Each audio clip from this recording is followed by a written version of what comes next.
कलयुग कहिए आप वहां पर जाओ जिस जगह वैश्याएं नृत्य करती हो। जवाब के महाराज हम वहां पर भी नहीं जाएंगे। क्यों? क्योंकि जब वैश्याएं नृत्य करेंगी, शराब पिएंगी। छी महाराज, मुझे वो आसन अच्छा नहीं लगा।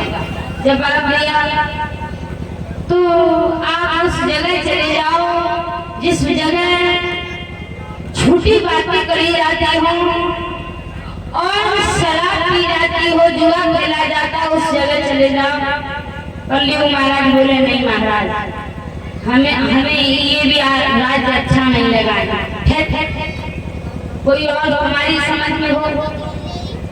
कलयुग महाराज ने कहा परीक्षित महाराज, आप तो राजा हैं, जरा सोच विचार की बात कीजिए। हमारे लिए कोई अच्छा सा राज्य हो, अच्छा सा कोई स्थान हो, हम भी सुकून से रह सके, जी सके। जवाब दिया तो ऐसा कीजिए, उस जगह चले जाओ जहाँ पर भजन पूजा पाठ ना किया जाता हो, वहाँ पर चले जाओ। जवाब महाराज कहाँ ना जाना, क्यों? वहाँ पे समय सोते ही नहीं, हमें वहाँ ना जाना। तो परीक्षित महाराज ने कही तो वहाँ चले जाओ जहाँ पर अधिक सोना निवास करता हो। कलयुग महाराज ने विचार किया, सोना दूर जाने की तो क्या बात है। परीक्षित महाराज के सर पर जो सोने का मुकुट था, कलयुग महाराज ने उसी सोने के मुकुट पर निवास कर लिया। जब सोने के मुकुट पर जब निवास किया, अब तो परीक्षित महाराज का सर भारी हो गया। जब सर भारी हुआ, परीक्षित महाराज कनक कनक की शोभनी जो पाए अगर इंसान अधिक सोना पाले तो भी बोला जाता है। अगर गले में अगर सोने की चेन पड़ी हो तो वो कॉलम में रहता है, वो लगता हो कैसे लिखा चेन में पड़ जाए, चाहे देख नहीं सकती हो पर भैया देखो नहीं, जो गले में जब सोने की चेन है बातें तो राजा मन समझ नहीं होगा। जब तक बाबा ने ना पहुंचाई तब तक वो कॉलम हलाते ही रहे वो कनिगाह ऐसे पड़ जाएगी जब बार बार कॉलम में हाथ जाएगा तो कनक सोनी जाता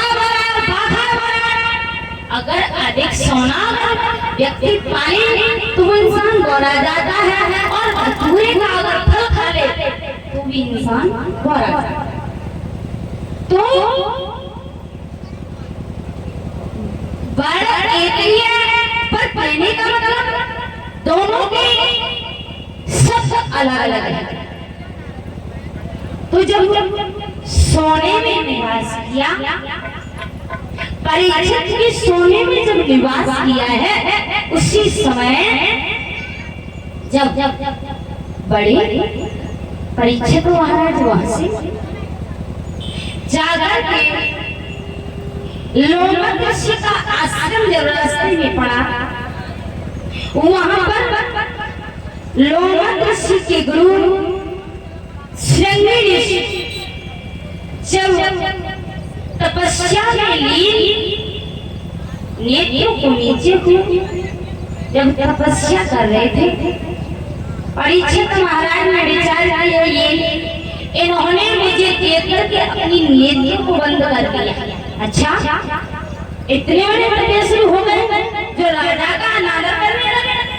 उन्होंने देख करके मुझे मेरी यानी कि मुझे देखना पसंद नहीं करते ये लोग। उसी समय आंखों ने देखा तब सीने, आंखों ने देखा तब सीने, आंखों का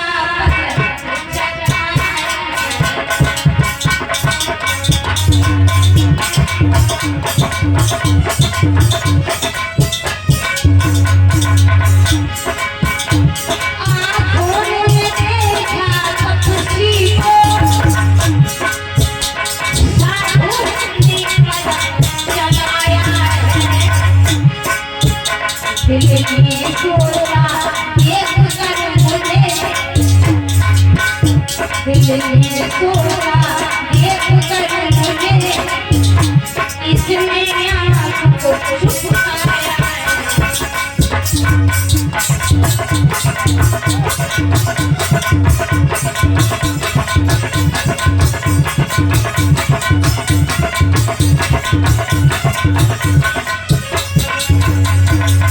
उसी समय परीक्षित महाराज ने विचार किया, इन्होंने मुझे देख करके अपनी नेत्रों को बंद कर लिया।